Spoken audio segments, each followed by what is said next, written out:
मित्रों, अगर आप मेरे चैनल पर नए हैं तो मेरे चैनल को सब्सक्राइब कीजिए, लाइक कीजिए, शेयर कीजिए।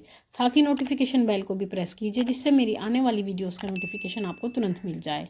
मित्रों, आज का जो विषय है वो विषय ये है कि क्या आपके घर में भी लड़ाई झगड़े होते हैं। क्या आपके घर में भी रोज किसी ना किसी बात को लेकर लड़ाइयाँ होती हैं। आपके घर में क्लेश रहता है, जिस कारण से आपका मन खिन्न रहता है, आप नाराज रहते हैं, आप उदास रहते हैं और कभी कभी आपके मन में आत्महत्या का विचार भी आता है। देखिए मित्रों, आज का समय एक सामान्य समय नहीं रहा जिसमें व्यक्ति आराम से अपना जीवन व्यतीत करता था, शांतिपूर्वक रहता था। आज का समय ऐसा है कि जिसमें हर व्यक्ति व्यथित रहता है, उसका मन व्यथित रहता है, दुखी रहता है और बड़ा बनने की चाह में वो बहुत कुछ खोता है। और बहुत सारी ऐसी बातें होती हैं, बहुत सारी ऐसी समस्याएं घर में होती हैं, ऐसी समस्याएं होती हैं जिस कारण से उनके घर में लड़ाई झगड़े होते हैं। लेकिन कुछ घर ऐसे होते हैं जहाँ पर अकारण ही लड़ाई झगड़े होते हैं, जहाँ पर बिना किसी कारण के झगड़े होते हैं और झगड़े इतने ज़्यादा बढ़ जाते हैं कि मरने मारने तक की नौबत आ जाती है।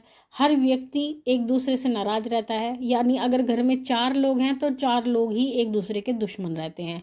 तो ऐसी क्या परिस्थिति होती है, क्या ऐसा कारण होता है जिस कारण से लड़ाई झगड़े वो आपके घर में होते हैं।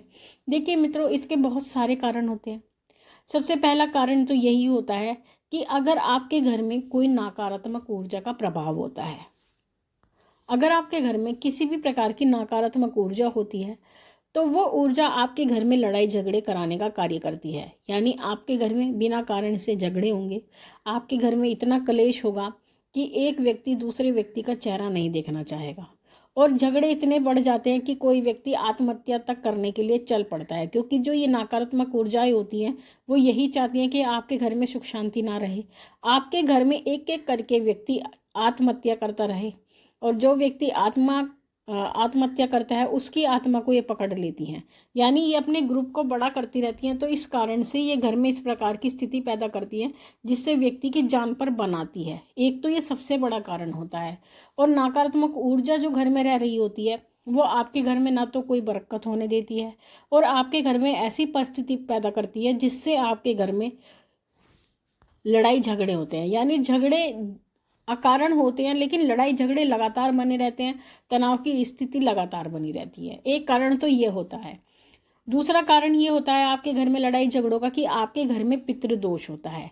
जिन घरों में पितृदोष होता है उन घरों में भी लड़ाई झगड़े रहते हैं, क्योंकि आपके पितृ नाराज होते हैं या आपके पितरों को कोई बांध भी देता है। कुछ लोग ऐसे होते हैं जो पितरों को बांध देते हैं आपके, क्योंकि पितृ हमारे घर की रक्षा करते हैं, हमारे घर में धन धान्य की वृद्धि करते हैं, हमारे घर में संतान वृद्धि का कार्य भी पितृ ही करते हैं। और हमारे घर में जो बच्चे होते हैं यानी संतान होती है वो पितरों के आशीर्वाद से ही होती है। तो बहुत सारे ऐसे कार्य होते हैं जो पितृ करते हैं। तो कुछ लोग जो आपसे ईर्ष्या करते हैं वो आप पे तंत्र आदि करवा के आपके पितरों को बंधवा देते हैं।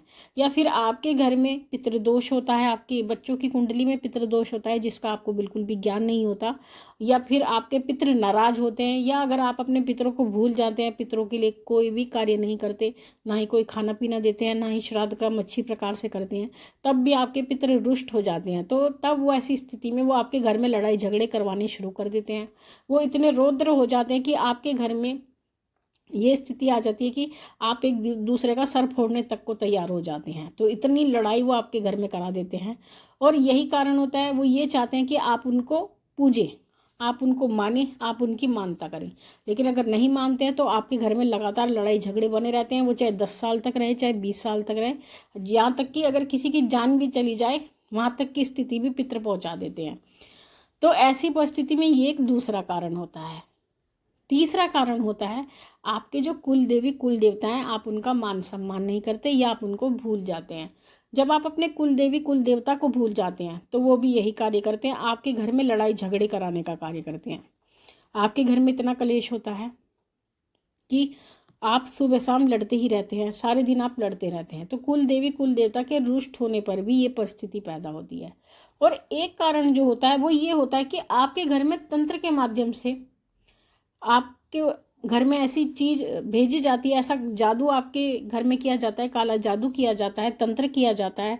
कोई ऐसी तंत्र की वस्तु आपके घर में फेंक दी जाती है, तंत्र में कुछ ऐसी वस्तुएं प्रयोग की जाती है, अगर वो आपके घर में अभिमंत्रित करके फेंक दी जाए तो आपके घर में लड़ाई झगड़े लगातार होते रहते हैं।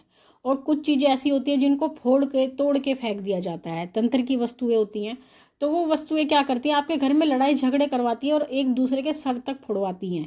अगर उन चीज़ों को फोड़ के फेंक दिया जाता है तो लड़ाई झगड़े इतने हो जाते हैं कि एक दूसरे का सर फोड़ने तक की भी स्थिति आ जाती है, यानी झगड़े इतने रौद्र रूप ले लेते हैं आपके घरों के। तो यही सब कारण होते हैं जिस कारण से आपके घर में लड़ाई झगड़े होते हैं, और आप परिवार के सदस्य ही एक दूसरे के दुश्मन बन जाते हैं। आपको बाहरी किसी दुश्मन की आवश्यकता नहीं होती, क्योंकि घर का प्रत्येक सदस्य एक दूसरे का दुश्मन होता है।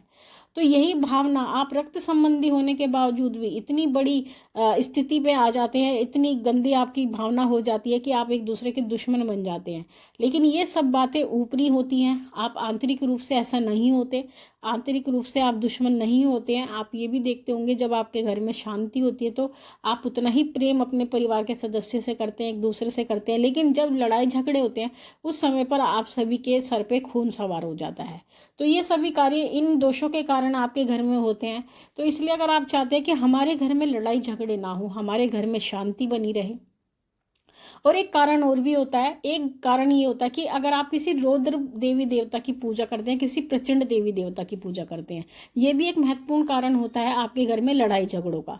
जैसे कि अगर आप माँ काली की पूजा करते हैं, भैरव जी की, काल भैरव जी की घर में पूजा करते हैं, या फिर बालाजी की पूजा अगर आप घर में करते हैं, यानी बालाजी की पूजा की सही पद्धति नहीं जानते, तब भी आपके घर में लड़ाई झगड़े होते हैं। यानी आप उनके नियमों का पालन नहीं करते हैं, या आप प्रचंड देवी देवता की पूजा करते हैं, जैसे माँ काली की पूजा करते हैं, तो माँ काली की पूजा करने से कहीं ना कहीं आपके अंदर क्रोध की उत्पत्ति होती है।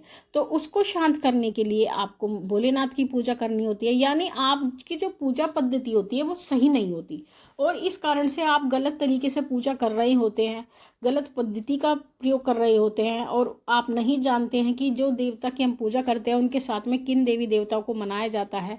तो इस कारण से आपके सिर पे एक, कहते हैं, सवार हो जाती है कोई शक्ति, तो वो भी आपके घर में लड़ाई झगड़े कराने का कार्य करती है। क्योंकि माँ काली की पूजा से कहीं ना कहीं क्रोध जरूर उत्पन्न होता है, और उसी के द्वारा आप लड़ाई झगड़ा करते हैं, आप गुस्सा ज़्यादा करने लगते हैं, आपके अंदर गुस्से की जो भावना होती है वो बहुत ज़्यादा प्रबल हो जाती है। और जो लोग खाली हनुमान जी की पूजा करते हैं, साथ में सीताराम भगवान की पूजा नहीं करते हैं, उन लोगों के अंदर भी क्रोध बढ़ता है।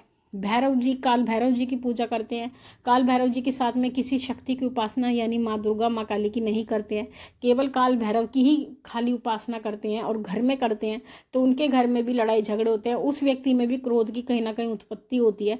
तो इस कारण से आपके घर में लड़ाई झगड़े होते हैं। तो ये कई कारण ऐसे होते हैं जिस कारण से आपके घर में लड़ाई झगड़े होते हैं। तो मित्रों, आपको ये ध्यान देना है कि आपके घर में ऐसा क्या कारण है जिस कारण से आपके घर में लड़ाई झगड़े होते हैं।